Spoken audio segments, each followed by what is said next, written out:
Hello my soul family, कैसे हैं आप सब। एंड आई होप आप अच्छे होंगे, सुरक्षित होंगे और अपना इनर वर्क ज़रूर कर रहे होंगे जहाँ पे भी होंगे। मैं आप सभी का बहुत बहुत स्वागत करती हूँ अपने इस चैनल में। थैंक यू सो मच मेरे इस चैनल को इतना सपोर्ट करने के लिए, मुझे इतना प्यार देने के लिए। And I am very glad कि मैं आपकी किसी भी तरीके से हेल्प कर पाती हूँ, चाहे वो कोई स्पिरिचुअल इन्फॉर्मेशन शेयर करके हो या फिर कोई टैरो कार्ड रीडिंग मैसेज के थ्रू। तो जैसे कि आप सभी को पता है, मैंने मेरे पिछली वीडियो में बताया आपको कि कैसे मेरी कुंडलिनी जर्नी स्टार्ट हुई और कैसे जब मेरी कुंडलिनी जागृत होना शुरू हुई उस समय मुझे कुछ भी नहीं पता था कि मेरी कुंडलिनी जागृत हो रही है या स्पिरिचुअलिटी क्या होती है, कुछ भी नहीं पता था। लेकिन कैसे मेरा बेस रखा गया, कैसे मैंने मेरे सोल कॉन्ट्रैक्ट्स को ख़त्म किया और कैसे स्टार्ट किया या कैसी फैमिली मैंने चूज़ की। ठीक है, तो अगर आपने वो मेरा वीडियो नहीं देखा है तो प्लीज़ जाइए और मेरे उस वीडियो को देखिए। ठीक है, तो आज हमारे ये पार्ट 2 है। तो जैसे कि मैंने पिछले वीडियो में भी आप सबको बताया कि ये जो भी मैं आपको बता रही हूँ, ये सब कुछ मेरा खुद का पर्सनल कुंडलिनी एक्सपीरियंस है, मेरी खुद की रिसर्च है, मेरी खुद की जर्नी है जो मैं आप सभी के साथ शेयर कर रही हूँ। और इस चीज़ को शेयर करने का रीज़न ये है कि ताकि आपकी किसी ना किसी तरीके से हेल्प हो सके। ठीक है, शायद आपको इसमें वो बातें पता चल जाएं जो मैं नॉर्मली अगर आपके साथ शेयर करूँगी तो नहीं पता चलेगा। तो ये मैं ऑलरेडी शेयर कर रही हूँ।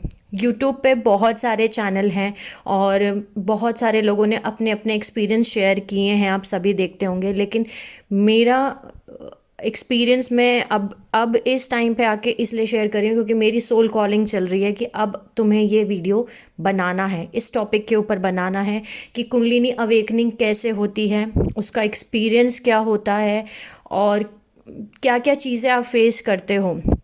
ठीक है, सो जैसे कि मैंने आपको मेरे पिछले वीडियो में भी बताया था कि मेरी जब कुंडलिनी अवेकनिंग हुई तब उस समय मुझे कुछ भी नहीं पता था। ठीक है, 2020 में स्टार्ट हुई और वो कुछ भी नहीं पता था, ना ही मेरे आसपास ऐसे लोग थे जो मुझे बता सकें कि तुम्हारी कुंडलिनी अवेकनिंग हो रही है या कुंडलिनी जागृत हो रही है और तुम्हें ये करना है।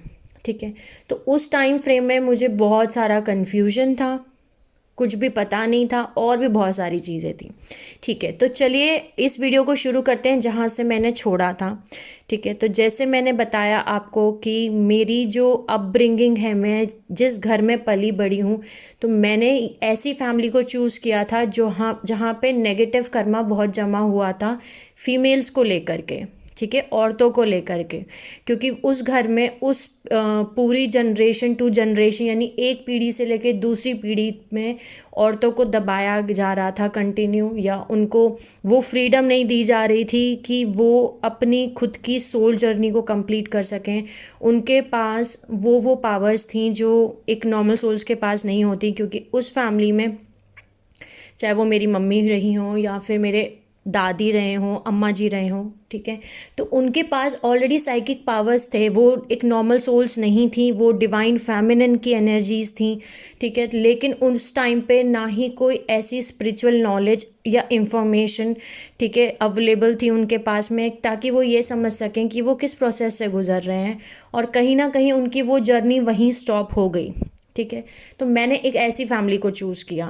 जैसे कि मैंने आपको और ये भी बताया, मैं वापस बता रही हूँ इस चीज़ को, कि हम हमारे सोल कॉन्ट्रैक्ट्स खुद चूज़ करके आते हैं। हम उन चैलेंजेस को खुद चूज़ करते हैं कि हम इस लाइफ जर्नी में इन इन चैलेंजेस से निकलेंगे, इन इन परेशानियों को फेस करेंगे, इन चीज़ों को देखेंगे ताकि हमारी सोल ग्रोथ हो सके, ताकि हम जाग सकें। क्योंकि जब हम यहाँ पैदा होते हैं तो सब कुछ भूल के पैदा होते हैं, चाहे वो एक स्टार सीड हो, चाहे वो एक ट्विन फ्लेम हो, चाहे वो एक सोलमेट हो, चाहे वो लाइट वर्कर्स हों, एम्पाथ्स हों, कोई भी सोल हो। ठीक है, ओल्ड सोल्स हों, तो हम सब कुछ भूल के पैदा होते हैं। तो हम इसीलिए चैलेंजेस को रखते हैं अपनी लाइफ में ताकि हम जाग सकें। ठीक है, इस 3D मैट्रिक्स से जाग सकें, इस काल चक्र में फंसने से जाग सकें और अपनी सोल से वापस मिलें। हर सोल का यही काम होता है और इसीलिए हम चैलेंजेस फेस करते हैं।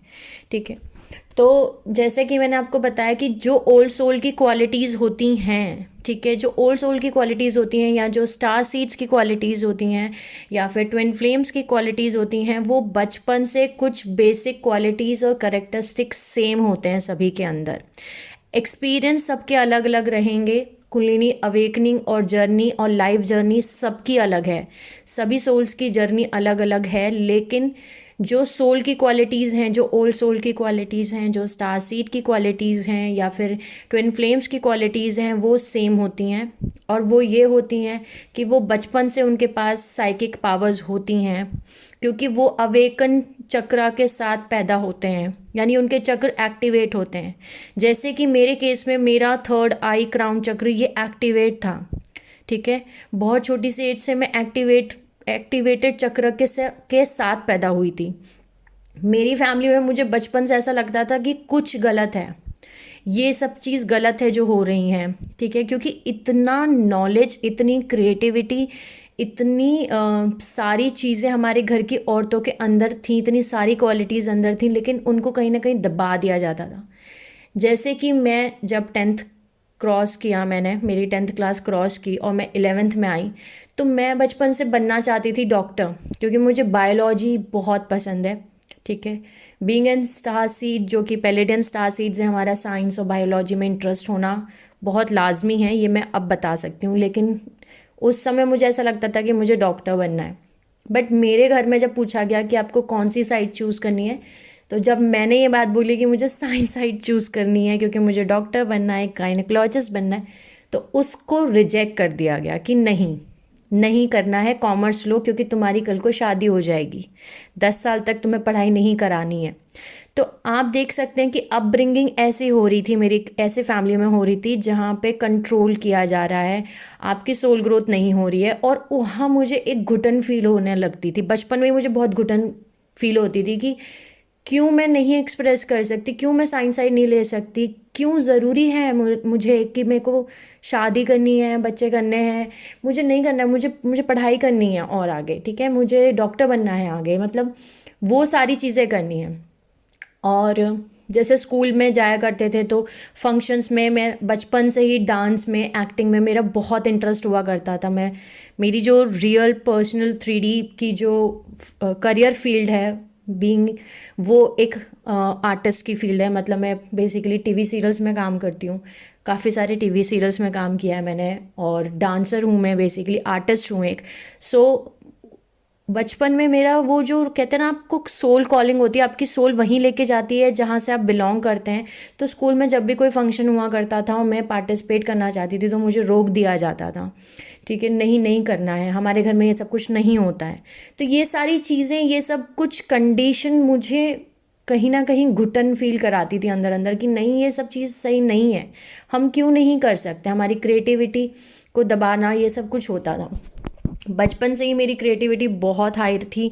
घर में जितने भी प्रोजेक्ट्स बना करते थे या फिर स्क्रैप बुक्स बनाई जाती थी, स्कूल के practical projects, drawing, scrap book जो भी बनानी होती थी, मेरी जितने भाई बहन थे, हम 5-6 भाई बहन थे, सब इकट्ठे रहा करते थे, क्योंकि मैं जॉइंट फैमिली में पली बड़ी हूँ। तो सभी के स्कूल के प्रोजेक्ट्स मैं खुद रेडी किया करती थी, ठीक है, क्योंकि मुझे क्रिएटिविटी बहुत ज़्यादा हाई है मेरी बचपन से ही। सो मैं सबके प्रोजेक्ट्स, सबकी ड्राइंग बुक, सबकी ये सारी चीज़ें मैं खुद खुद बैठ के करा करती थी। समर हॉलीडेज़ में जो हमें मिलता है समर होमवर्क, वो सब कुछ। साथ के साथ मैंने जैसा आपको बताया कि मेरी मदर ठीक नहीं रहा करती थी मेंटली, तो वो हम उस स्टेट में नहीं थी कि वो मुझे या मेरे भाई को संभाल सकें। तो मेरे घर में और लोग थे जो मुझे, हमारा ध्यान रखा करते थे। मेरी अम्मा थे, मेरे बाबा थे, मेरे चाचा थे, मेरे चाची थे, मेरे ताऊ जी थे, मेरे ताई जी थे और मेरे पापा थे। हम ये पूरी जॉइंट फैमिली थी। लेकिन बचपन में ऐसा होने लगा क्योंकि मैं घर की सबसे बड़ी बेटी थी। सबसे बड़ी बेटी होने के साथ साथ रेबेल वाली एनर्जी थी मेरी कहीं ना कहीं, और मैं बहुत सुंदर भी थी, तो सुंदर हूँ। तो जिस वजह से मुझ पे ज़्यादा फोकस रखा जाता था कि कहीं ये किसी लड़के से बात ना कर ले, या किसी लड़के के साथ अगर खड़ी भी हो गई तो बहुत मारपीट हो जाना। तो बचपन से ही, लाइक बहुत छोटी एज से ही मेरे साथ डोमेस्टिक वायलेंस, जो कि घर में मैं देखती आई थी, वो मेरे साथ भी होता था कि मार पिटाई हो जाती थी, बहुत छोटी छोटी चीज़ों पे मार दिया जाता था और बहुत तगड़ा मारा जाता था। ठीक है। तो लेकिन सिचुएशंस लाइफ की ऐसी बनी, और जैसे कि मैंने आपको बताया कि जो घर में संभाल रहे थे एक्सेप्ट मेरी अम्मा, और जो घर की औरतें थीं वो भी मुझे मार पीट कर दिया करते थे मेरे साथ में कि ऐसा मत करो, पढ़ाई मत, मतलब मुझे पढ़ने नहीं दिया जाता था, रोका जाता था कि पूरे दिन किताब लेके बैठा करती है, ये सब कुछ। लेकिन ये सारी चीज़ें मैं आपको इसलिए बता रही हूँ ताकि आप ये समझ सकें कि ये सारे चैलेंजेस मैंने खुद फेस किए थे, खुद चूज़ किए थे इस लाइफ जर्नी के लिए, ताकि मैं वहाँ तक पहुँच सकूँ जहाँ मुझे पहुँचना है, जहाँ मैं आज हूँ। ठीक है। अगर वो सारी चीज़ें मेरे साथ में नहीं होती तो मैं भी शायद अपनी बाकी घर की औरतों की जैसे शादी करके कहीं ना कहीं वो घर के इस 3D मैट्रिक्स में फंसी होती। ठीक है। अपनी सोल अवेकनिंग नहीं कर पाती। तो ये चैलेंजेस मैंने ही फेस किए थे, क्योंकि जो आपकी सोल है, ठीक है, वो सोल सोई हुई होती है, पहले आप अवेकन नहीं होते, लेकिन जो सोल की क्वालिटी है वो ऐसी ही होती है कि जो चीज़ें उसको नहीं एक्सेप्ट है वो नहीं एक्सेप्ट है। तो वो उसके खिलाफ जब कोई चीज़ हो रही होगी, जैसे आपकी सोल की क्वालिटी है कि आप डॉक्टर बनना चाहते हैं, लेकिन आपको अगर ज़बरदस्ती कोई और काम कराया जा रहा है तो आपको वो काम नहीं होगा, आपको ऐसा लगेगा कि नहीं कुछ गलत हो रहा है। सोल हमेशा रिजेक्ट करेगी उस चीज़ को। तो इसीलिए ये चैलेंजेस ऐसे ही हम डालते हैं अपनी लाइफ जर्नी में, ताकि हम वहाँ तक पहुँच सकें जहाँ पे हमें पहुँचना था। सो बचपन से ऐसे चैलेंजेस मेरे को मैंने फेस किए, और मैं धीरे धीरे बड़ी हो गई। अब जब मैं 9th क्लास में पहुंची, तभी जब मैं और छोटी थी, लाइक इससे भी पहले जाते हैं, और जब मैं छोटी थी तो बहुत छोटी सी एज से मुझे प्यार समझ में आने लग गया था। ठीक है। एकदम डीप लव, डीप प्यार, और प्यार का मतलब, ठीक है, और कुछ सर्च करना, अपने उस हिस्से को ढूंढना कि मतलब कोई है, ठीक है, कोई है जो मेरे से दूर है लेकिन वो है। क्या ढूंढ रही हूँ क्या नहीं मालूम। ठीक है। तो नहीं पता क्या ढूंढ रही हूँ, लेकिन मैं अपने उस हिस्से को ढूंढ रही हूँ जिससे मैं अलग हो गई थी, क्योंकि मैं एक ट्विन फ्लेम जर्नी में हूँ। तो अब मैं कह सकती हूँ कि मैं मेरे ट्विन को ही ढूंढना शुरू कर चुकी थी बहुत छोटी सी एज से, लेकिन उस समय पे नहीं पता था। तो मैं मेरे ट्विन से बहुत छोटी सी एज में मिल गई थी, अराउंड 14-15, जब मैं 9th क्लास में थी। ठीक है। तो मेरा ट्विन और मैं, हम दोनों ही एक ही क्लास में पढ़ते थे, और मेरी लाइफ का पहला रिलेशनशिप मेरे ट्विन से ही स्टार्ट हुआ। हम दोनों मिले हैं, और जब भी हम क्लास में एक दूसरे के आमने सामने जाते थे तो हार्ट बीट फास्ट हो जाना। ठीक है। और उस समय तो नहीं समझ में आता कि आप ट्विन फ्लेम जर्नी में हो, क्योंकि आप खुद अवेकन नहीं हो, आप बहुत छोटी एज में हो, ये सब चीज़ें नहीं पता होती।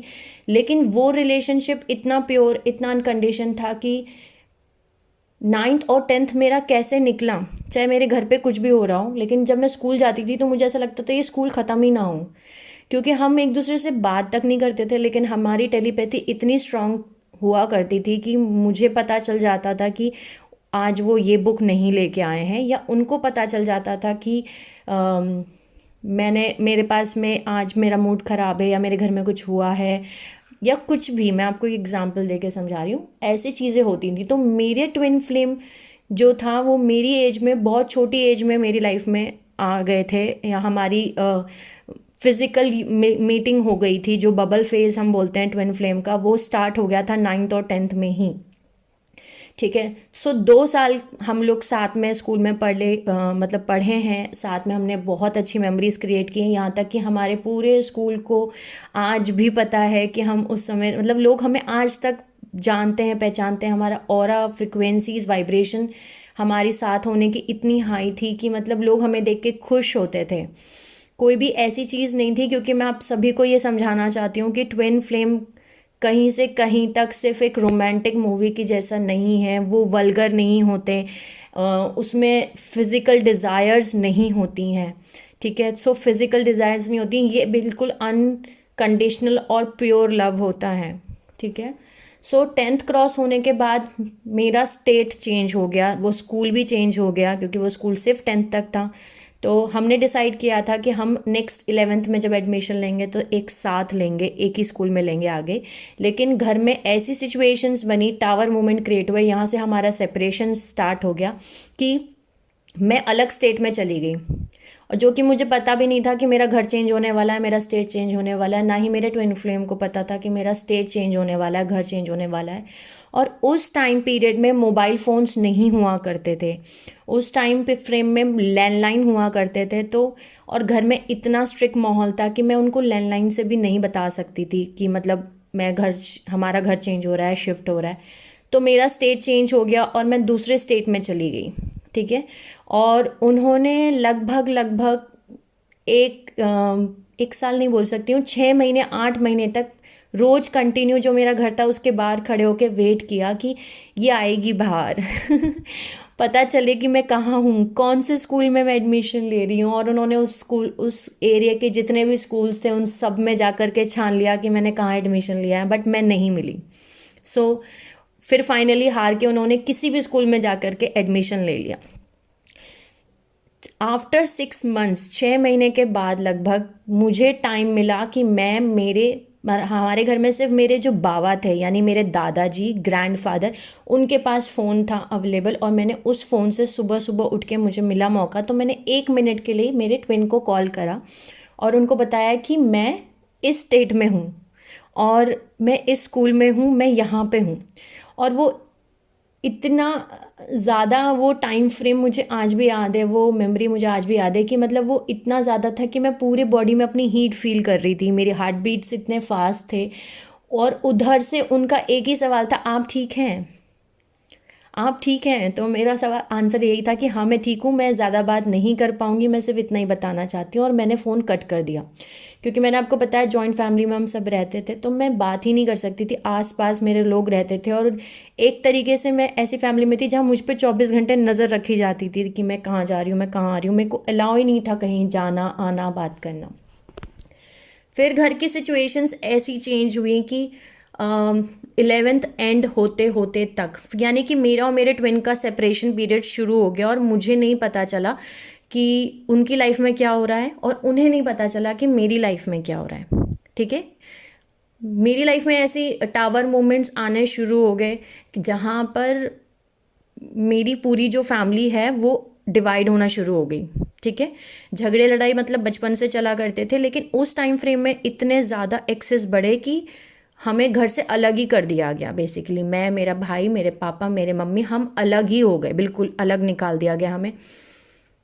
बिजनेस से भी अलग कर दिया गया, हमें घर से भी अलग कर दिया गया और बोला गया कि अब आप अपने आप को खुद ही देखो। ठीक है। ये सिचुएशंस आ गई। उस सिचुएशन में अब ऐसा होने लगा कि अब अचानक अगर आपकी लाइफ में ऐसा हो जाए, लाइक एज ऑफ 40-45, आपके फादर की एज इतनी है और ना उनके पास जॉब है ना बिजनेस है और पूरी फैमिली चलानी है, तो वो उस स्ट्रेस, उस डिप्रेशन में चले गए जहाँ उन्हें भी नहीं पता कि अब वो अपने घर को कैसे पालें। ठीक है। वो अपने घर को कैसे पालें और उनकी जो लाइफ रही है वो बहुत ज़्यादा, ऐसा वो मैं बोल सकती हूँ कि बहुत ही ज़्यादा स्ट्रेसफुल और डिप्रेशन वाली लाइफ रही है। क्योंकि मैंने आपको बताया कि मेरी मदर को यही बताया गया था कि वो पागल हैं और ये वो, तो उनको बचपन से ही, सॉरी नॉट बचपन से ही, मेरे फादर को बहुत ज़्यादा घर में मतलब एक तरीके से सुनाना, बात बात पे मतलब टोकना, बात बात पे उनको झगड़े लड़ाई कर देना या बार बात पे उनको धमकी देना कि हम बच्चों को निकाल देंगे या तुम्हें बिजनेस से निकाल देंगे, ऐसी सब चीज़ें उनके साथ बहुत ज़्यादा होती थी। तो वो अकेले ही रहते थे, ना उनके कोई फ्रेंड्स थे कि जिनसे वो शेयर कर ले, ना वो कहीं घूमने जाते थे, ना वो आते थे, सिर्फ वो अपना काम करते थे, बिजनेस पे ध्यान देते थे। लेकिन इन सब चीज़ में कहीं ना कहीं उनकी अल्कोहल की एक आदत, जो बोलते हैं ना, आदत लग गई थी कि वो अल्कोहल लेते थे। जिस चक्कर में क्या होने लगा कि जब हम अकेले रहने लग गए तो उनका अल्कोहल लेवल जो था वो हाई हो गया, यानी उन्होंने ज़्यादा ड्रिंक करना स्टार्ट कर दिया। उस केस में जब हम स्कूल से आया करते थे तो देखते थे पापा पूरी तरीके से नशे में हैं, वो संभाल नहीं पा रहे हैं बिल्कुल भी खुद को, क्योंकि वो स्ट्रेस और डिप्रेशन में है। उस टाइम फ्रेम में मुझे खुद को ना एक तरीके से कभी कभी गुस्सा भी आता था बहुत ज़्यादा पापा के ऊपर, मेरे फादर के ऊपर। कभी कभी मुझे बहुत अफसोस भी हुआ करता था कि क्योंकि मैं मेरे फादर के ज़्यादा क्लोज रही हूँ कंपेयर टू मदर, सो मुझे पता था कि वो किस फेज से गुजर रहे हैं उस टाइम पे। लेकिन मुझे कहीं ना कहीं ऐसा भी लगता था कि वो छोड़ क्यों नहीं देते ड्रिंक करना, अल्कोहल लेना, ये बंद क्यों नहीं कर देते, वो बंद कर दें। ठीक है। ये क्यों कर रहे हैं वो, ये नहीं करना चाहिए। ठीक है। लेकिन अब मैंने आपको बताया कि ट्विन फ्लेम्स की लाइफ में हर वो एंसेस्ट्रल कर्मा जो उनकी लाइफ में हुआ है, उनकी जनरेशन्स में किया गया है, वो हर एक लाइफ एक्सपीरियंस उनकी लाइफ में भी कहीं ना कहीं रिपीट किया जाता है। ठीक है, चाहे वो डिवाइन मास्कुलिन हो या डिवाइन फेमिनिन हो, उनकी लाइफ में वो एक्सपीरियंस रिपीट कराया जाता है, क्योंकि उनको वो कर्मा रिटर्न करना है, उनको वो कर्मा कहीं ना कहीं हील करना है, वो ख़त्म करना है, तो उनको वो एक्सपीरियंस से गुजारा जाता है। तो जब मैं खुद उस एक्सपीरियंस से गुजरी हूँ, तो अब मैं समझ सकती हूँ कि उस टाइम फ्रेम में उनके ऊपर क्या बीतती होगी। तो उनका मारपीट करना मम्मी को और ज़्यादा बढ़ गया, ड्रिंक करना ज़्यादा बढ़ गया। फिर एक टाइम फ्रेम ऐसा आया 12th में जाके, जब हमारे घर में, मैंने बताया कि लड़कियों की जल्दी शादी हो जाती थी, जल्दी ज़्यादा सब कुछ ज़्यादा वो होता था। तो जब मेरे लिए घर में लड़का ढूंढने की बारी आनी शुरू हो गई कि अब इसकी लड़का ढूंढना शुरू करो, अब ये 12th में आ गई है और इसकी शादी कर दो, इसके हाथ पीले कर दो और छुट्टी पाओ जल्दी जल्दी हाथ पीले करो और अपनी जिम्मेदारी ख़त्म करो वाला हिसाब था। तो उस समय पे कहीं मैंने अपने फादर को ये बात बोली कि मेरे लिए लड़का ना ढूंढा जाए, ऑलरेडी ये लड़का है और मैं इससे प्यार करती हूँ और मैं इसी से ही शादी करूँगी जब भी कभी करूँगी, तो आप किसी और लड़के को ना ढूंढें। मेरे फादर से मैं ये बात इसलिए भी बोल पाई क्योंकि मैंने आपको बताया, पहली चीज़ तो मैं उनके बहुत क्लोज थी। दूसरी चीज़, मेरे घर में मेरे फादर मदर की भी लव मैरिज रही है, और लव मैरिज हमारे घर में एक टैबू नहीं है, मतलब कोई ऐसी बात नहीं है कि हौ पाप हो गया ठीक है। तो मैं बोल पाई उनको। उनको जब पता चला तो उन्होंने सीधा मेरे ट्विन फ्लेम को कॉल किया, और उस टाइम फ्रेम में उन्होंने मेरे ट्विन फ्लेम से बात की कि हाँ भाई, तू इससे प्यार करता है, मेरी बेटी से प्यार करता है, इससे शादी करेगा। जो एक फादर पूछते हैं, बहुत ही गुस्से वाले टोन में पूछा था, क्योंकि वो मेरे को लेके बहुत ज़्यादा पजेसिव भी रहा करते थे, और पता नहीं, तो उन्होंने अपने वे में मेरे ट्विन फ्लेम से बात की, मेरे सामने ही बात की। और मेरे ट्विन फ्लेम का जवाब यही था कि हाँ मैं करता हूँ अंकल, लेकिन अभी हम दोनों बहुत छोटे हैं, हमारी पढ़ाई हो रही है, और हमारी जब भी पढ़ाई कंप्लीट होगी तब हम शादी के बारे में सोचेंगे, लेकिन फ़िलहाल नहीं। ये बात होने के बाद फ़ोन रख दिया गया। थोड़ी 1-2 दिन के बाद मेरी ट्विन फ्लेम से मेरी खुद बात हुई वापस से, और जब मेरी बात हुई उनसे, तो उन्होंने मुझे क्योंकि मैंने आपको बताया ना कि डिवाइन ट्विन फ्लेम जर्नी एक नॉर्मल जर्नी से बहुत ही बहुत ही बहुत ही डिफरेंट है। तो उनको आपको वहाँ तक तो पहुँचाना ही है, भगवान को आपको आपके खुद के हायर सेल्फ तक पहुँचाना है। तो उन्होंने उस समय पे ऐसा सेपरेशन क्रिएट किया मेरे और मेरे ट्विन फ्लेम के बीच में, मतलब 2 साल तक, 4 साल आप पकड़ लीजिए, जब 4 साल हो गए, 9, 10, 11, 12, 4 साल हो गए हमारे बीच में, ना कभी कोई झगड़ा हुआ, ना हम कभी बाहर कहीं मिले, ठीक है, लेकिन ना हमारी बातें होती थी, लेकिन हम एक दूसरे से इतना ज़्यादा अनकंडीशनल प्यार करते थे कि हमें ज़रूरत ही नहीं थी एक दूसरे से बात करने के लिए, कि उनका एक सेंटेंस बोलना मेरा और उनका सेपरेशन हो गया, मतलब कि मेरा ध्यान उन पे से हटा दिया गया। कैसे? मेरे ट्विन फ्लेम ने उस समय पे मुझे फ़ोन पे ऐसा बोल दिया कि अगर मेरी फैमिली नहीं रेडी हुई तो मैं शादी नहीं करूँगा, ठीक है। ये उस समय पे उनके मुंह से बुलवाया गया, ताकि मैं अब अपने ऊपर ध्यान देना शुरू कर दूं, कहीं ना कहीं उस जो सपनों वाली दुनिया है उससे मैं बाहर निकल के आ जाऊं, ठीक है।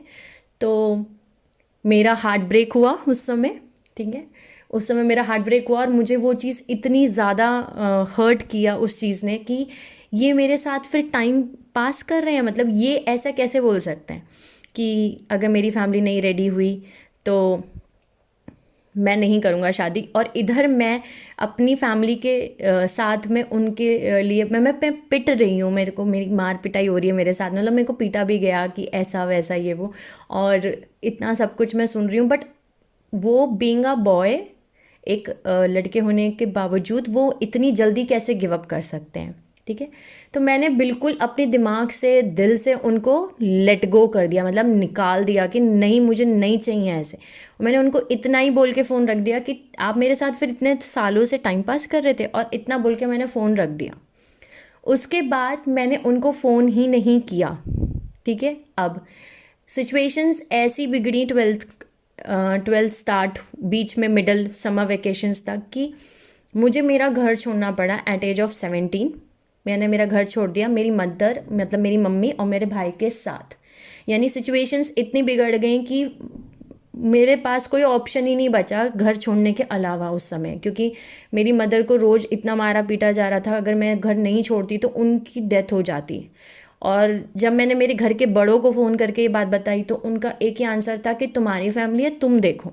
तो फिर जब मेरे को ही डिसीजन लेना था तो हमने यही डिसीजन लिया कि हमें ये घर छोड़ना पड़ेगा। तो मैं, मेरा छोटा भाई और मेरी मदर, हमने हमारा घर छोड़ दिया और जो ट्रेन मिली हम उसमें बैठ गए। और वो ट्रेन आ रही थी हमारी मुंबई। ठीक है, उस टाइम फ्रेम पे मेरी एज थी 17 ईयर्स ओल्ड। अब मेरे ट्विन को ये भी नहीं पता कि मैंने घर छोड़ दिया है, क्योंकि मैंने कहा आपको कि मैंने उस दिन के बाद उनको कॉल नहीं किया और अपने दिमाग से, अपने दिल से उनको निकाल दिया। ठीक है, और उनको पता भी नहीं है ये चीज़ कि मैंने घर छोड़ दिया है, और यहाँ मैंने घर भी छोड़ दिया। और जब मुझे ढूंढने की कोशिश की गई तो सबसे पहले मेरे घर वाले उनके घर पे ही पहुँच गए पुलिस लेकर के कि मेरी बेटी को इसने ही भगाया। और जबकि उनको खुद को जब पता चला तो उनको वो सोल शॉक लगा।